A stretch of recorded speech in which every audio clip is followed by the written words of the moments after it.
If you've been following our YouTube channel recently, you know that we presented 2 parts in a series on making your own playing cards.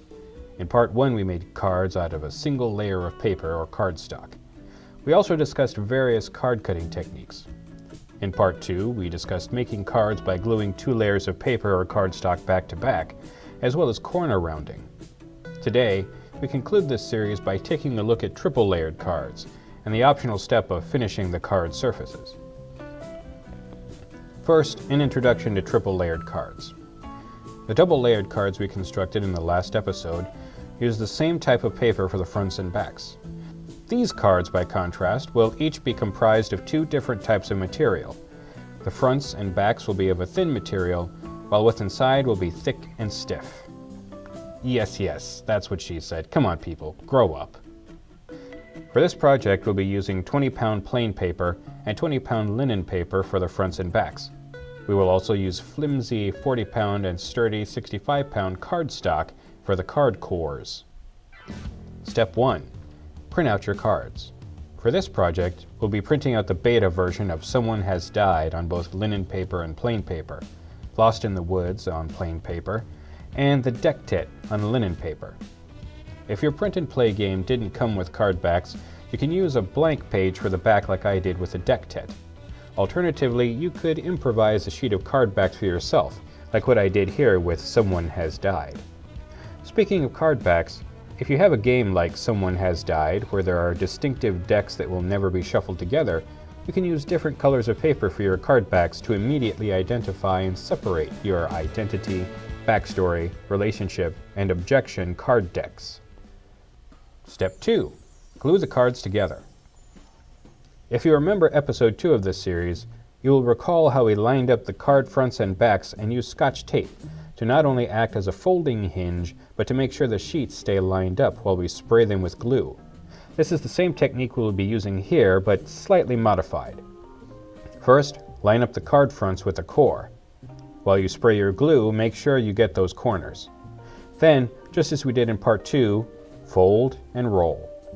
Let them cure, possibly under a flat weighted surface to reduce rolling.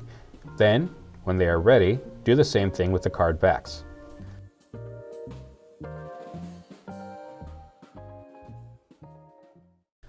Optional step 2.5. Clear coat your cards. Before cutting the cards, you can treat them with a spray finish in order to protect the printing. This has the added effect of letting our cards shuffle more easily and glide across your fingertips as you handle them. The effect is especially noticeable if you're using linen paper. That just feels nice. It has to be a clear, glossy spray. You can see I have 2 different kinds here because I ran out partway through one of these projects. When you spray this top coat, make sure that you cover the cards evenly. Never start your spray directly on the card sheet. This will result in an initial blast from the spray can that will result in an overly glossed or frosted looking uneven patch that may even bleed through the top card surface. Instead, start your spray just beside the card sheet and move it across the card sheet surface. Step 3. Cut out your cards. If you've been practicing alongside us, you've no doubt become very good at cutting out cards. Guillotine cutters or rotary cutters are best for this job, unless you have oddly shaped cards, perhaps with tabs or notched corners. In those cases, use an X-Acto knife where you need to. Just like in part 2, this would be the time to round the corners of your newly cut cards with a corner rounder. I would only suggest it for double layer cards, but I strongly recommend it for triple layer cards. If you're putting all this time and effort into card making, you might as well. Now that we're done processing all these cards, it's time to ask the ever-important question, will it shuffle? They will all shuffle.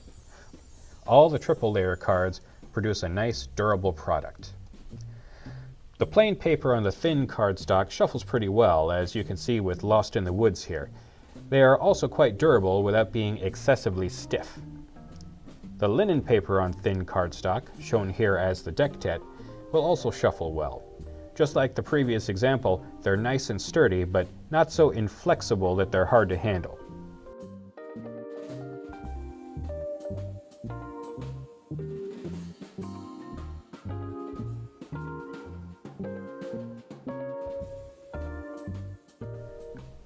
The plain paper on thick 65-pound cardstock is very sturdy.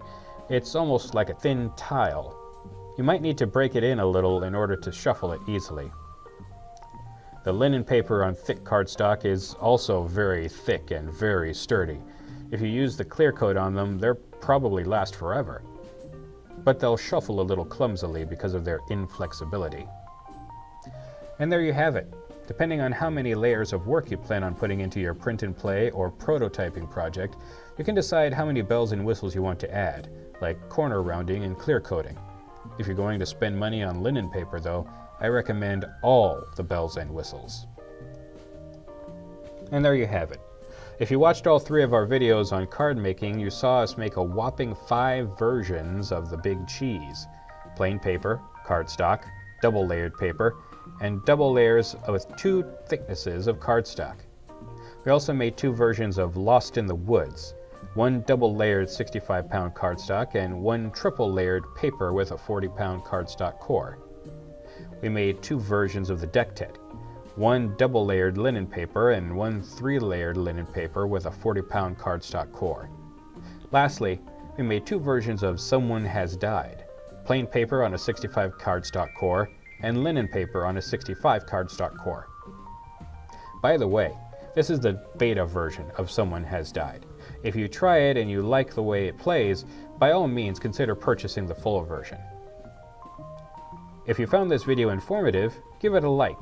Maybe share it with your crafty friends. If you want to see more videos like it, subscribe to our channel and ring that bell to get notifications.